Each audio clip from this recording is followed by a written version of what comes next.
नमस्कार, मैं अंकुर जावला और आप देख रहे हैं तो मेरी पहचान यूट्यूब चैनल। हमारे साथ है श्री पंचदशनाम जूना अखाड़े के महामंडलेश्वर यति नरसिंह गिरी महाराज जी। अभी एक बवाल चल रहा है सोशल मीडिया पर, आप सभी ने देखा होगा। विशाल व्यूज के विशाल सिंह और स्वामी अमृतानंद महाराज जी के बीच में, उस पर स्वामी अमृतानंद महाराज जी ने भी अपनी ओर से अपनी बातें रखते हुए अपने लाइव सेशन में कुछ बातें और कुछ खिलाफ, विशाल व्यूज के खिलाफ कुछ बातें रखी है। उधर विशाल व्यूज ने भी स्वामी अमृतानंद महाराज जी के खिलाफ अपने लाइव में कुछ बातें कही है। हमारे साथ स्वामी जी है। महाराज जी बहुत बहुत धन्यवाद। हर हर महादेव। अंकुर भाई, आपकी सदैव जय हो। मार महादेव सदैव आपके और आपके परिवार की रक्षा करें। स्वामी जी, जिस प्रकार से स्वामी अमृतानंद महाराज जी और विशाल व्यूज के बीच में जो ये पूरा मामला चल रहा है, जो बयानबाजी हो रही है, इस बयानबाजी पर आपका क्या कहना है? देखिए, एक किसी मुसलमान शायर का शेर है। मैं मुसलमानों के शेर पढ़ना नहीं चाहता, लेकिन पढ़ने पड़ते हैं, क्योंकि हिंदुओं ने इस तरह की बातें लिखी नहीं, इतनी गहरी बातें। मैंने बहुत हिंदू साहित्य का भी अध्ययन किया, लेकिन कुछ बातें इनकी बोलनी पड़ती हैं। गर हवाओं से लड़ना इन्हें नहीं आता, गर हवाओं से लड़ना इन्हें नहीं आता, तो लड़ाई चिरागों में होने लगती है। जब हम अपने दुश्मन से लड़ना भूल जाते हैं तो हम फिर आपस में लड़ने लगते हैं। ये हिंदू समाज की सबसे बड़ी समस्या है। आज जो हमारा ये अरबी लुटेरों के गिरोह से जो हमारी सबसे महत्वपूर्ण लड़ाई होने वाली है, उस लड़ाई की तैयारी को छोड़कर सारे हिंदू आपस में लड़ने में लग गए हैं। ये बहुत ही चिंता का विषय है मेरे जैसे आदमी के लिए, जो केवल और केवल इस अरबी लुटेरों के गिरोह से लड़ना चाहता है। उसके लिए बहुत ही चिंता का विषय है। स्वामी अमृतानंद महाराज जी के साथ में आपका इतना समय आपने व्यतीत किया है, एक प्रकार से साथी रहे हैं आपके। बिल्कुल। और जिस प्रकार से उनके जैसे लाइव वगैरह हमने देखे हैं, उस लाइव वगैरह में उन्होंने कई ऐसे, मैं ये बात कहना नहीं चाहता, उन्होंने कई आरोप भी लगाए हैं, आप भी जानते होंगे। तो जो ये आरोप लगाए जा रहे हैं, क्या ये समय सही है? देखिए, जो आरोप अमृतानंद जी लगा रहे हैं, उन आरोपों के बारे में अमृतानंद जी से पूछिए। मैंने तो आज तक अमृतानंद जी पे कोई आरोप लगाया नहीं है, और ना ही मैं अमृतानंद जी पे कोई आरोप लगाने वाला हूं। मैं तो कल भी उन्हें फोन किया था। मैं तो केवल फोन करके, वो मेरा फोन उठाते नहीं है, वरना मैं तो फोन करके उनसे सिर्फ ये रिक्वेस्ट करना चाहता हूं कि वो इस लड़ाई को छोड़ दें। वो गुरुकुल बनाने का एक बहुत ही बड़ा कार्य कर रहे हैं। वो अपने जैसे तेजस्वी और धर्म के लिए लड़ने वाले, आगे के लिए अच्छे सन्यासी और अच्छे ब्राह्मण तैयार करें, अच्छे धर्म योद्धा तैयार करें। ये मेरी उनके लिए कामना है। बहुत बड़ा काम है। यदि वो सत्य के लिए लड़ने वाले विद्यार्थी तैयार कर सके तो उन्हें गुरुकुल पे ध्यान देना चाहिए। गुरुकुल और उनका गुरुकुल पूरी मानवता को, पूरे सनातन धर्म को एक नई दिशा दे। मेरी उनके लिए ऐसी शुभकामनाएं हैं। बड़े वो होते हैं जो छोटी बातों में नहीं पड़ते। तो मैं अमृतानंद जी के बारे में कुछ भी नहीं कहना चाहता। मैं तो उन्हें साधुवाद देना चाहता हूं और उनसे निवेदन करना चाहता हूं कि वो किसी भी छोटी बात में ना पड़े। वो सन्यासी हैं, उनका चरित्र, उनकी हर बात जो है बिल्कुल असंदिग्ध है। बहुत बड़े गुरु के वो शिष्य हैं और उनकी गुरु भक्ति भी असंदिग्ध है। वो अपनी परंपराओं को आगे बढ़ाएं, बड़े होने का परिचय दें, छोटी बातों को छोड़कर धर्म की सेवा, धर्म की लड़ाई के लिए आगे चले। मेरी उनसे बस यही प्रार्थना मुझे करनी थी। फोन पे करते, अगर आपका लाइव सुने तो मेरी उनसे तब यही प्रार्थना है।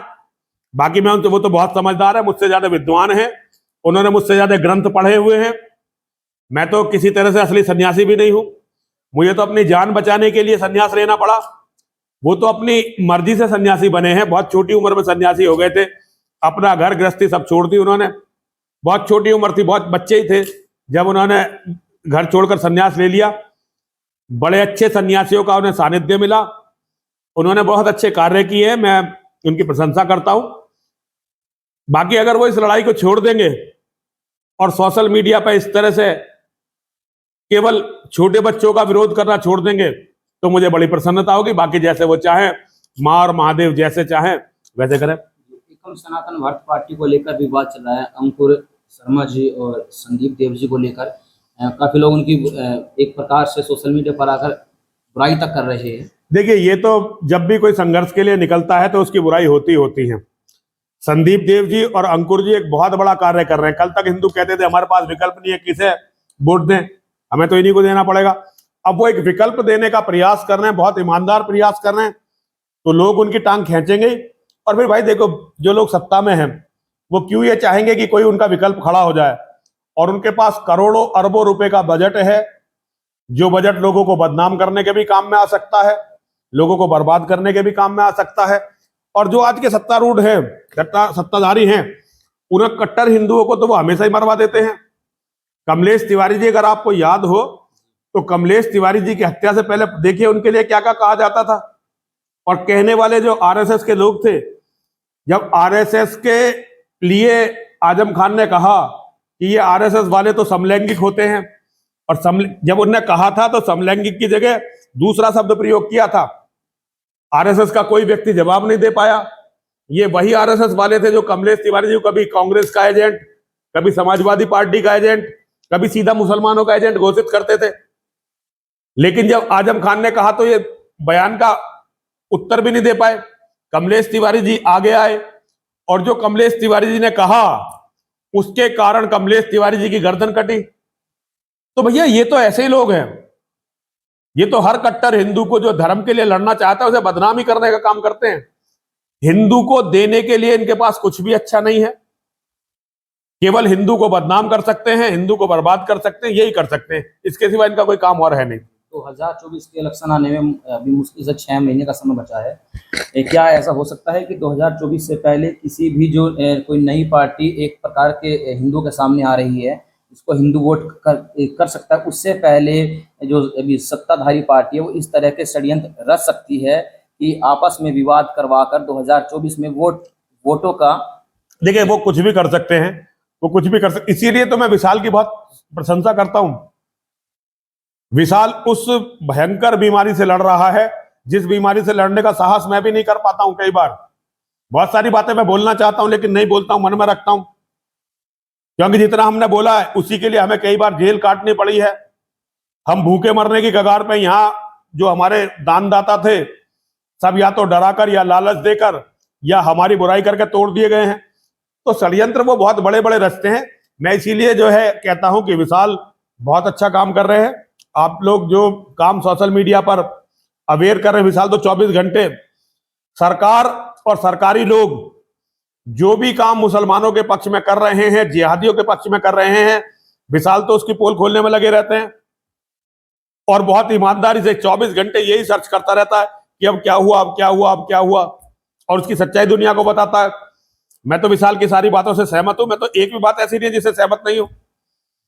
तो मेरी तो शुभकामनाएं हैं संदीप देव जी के लिए भी, अंकुर शर्मा जी के लिए भी, विशाल के लिए भी।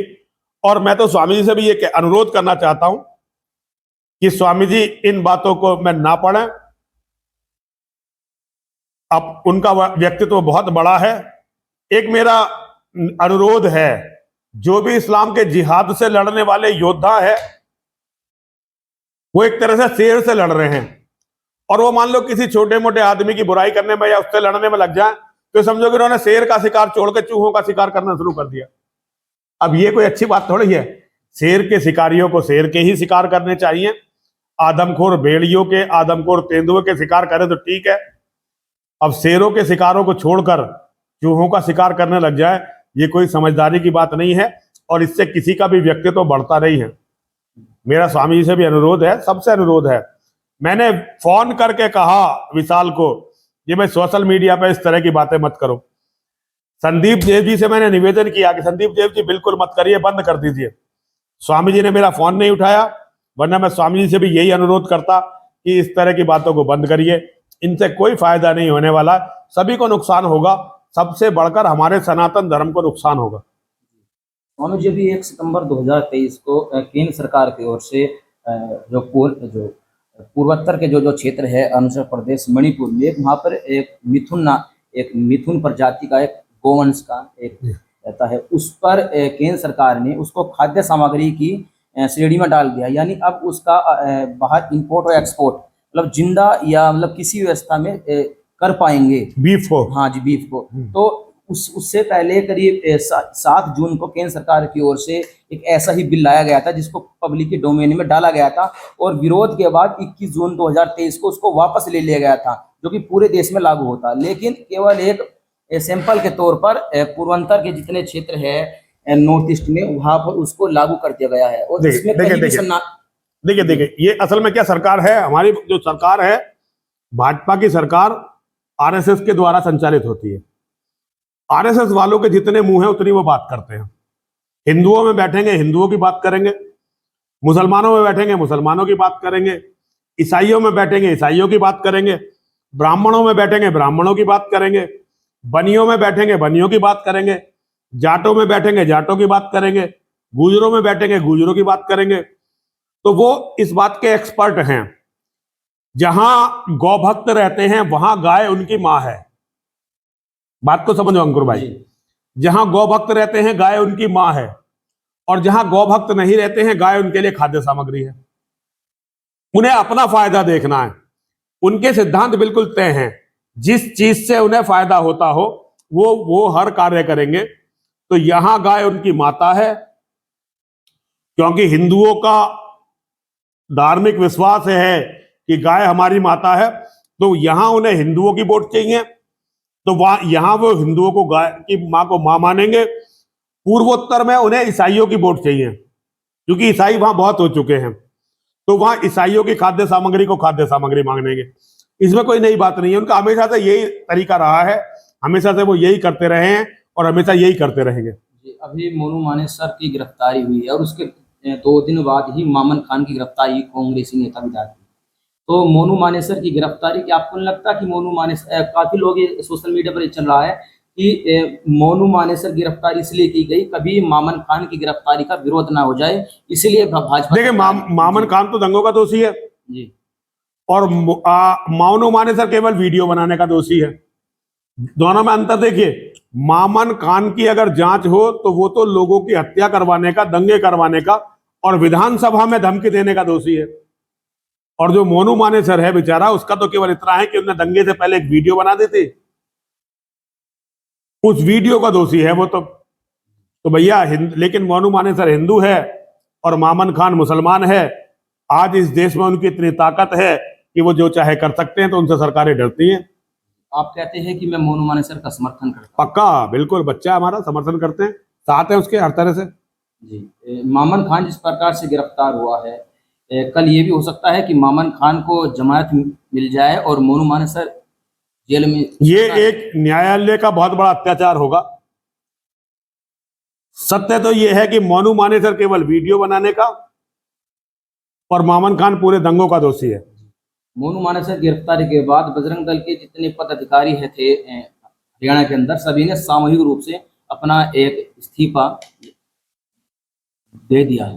तो देखिए, ये बजरंग दल की अपनी राजनीति है, अपनी लड़ाई है, मैं इस पर कुछ नहीं कहना चाहता, ये उनकी अपनी बातें हैं। तो स्वामी जी, मैं आखिरी में बस इतना पूछना चाहूंगा, जो भी ये पूरा मामला चल रहा है सोशल मीडिया पर, ये आरोप प्रत्यारोप का एक दूसरे पर, स्वामी जी, विशाल और संदीप देव जी पर, आप इसमें आखिरी जो निष्कर्ष आपकी तरफ से निकलता है क्या है? देखिए, हम सब मानव हैं, चाहे संदीप देव जी हो, चाहे विशाल हो, चाहे स्वामी जी हो, चाहे मैं ही क्यों ना हूं, चाहे आप क्यों ना हो, हम सब मानव हैं।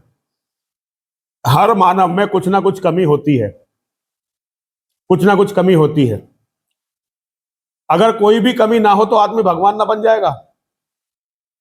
तो मैं सभी से कहना चाहता हूं, दोस्ती जब भी आपकी आपस में रहे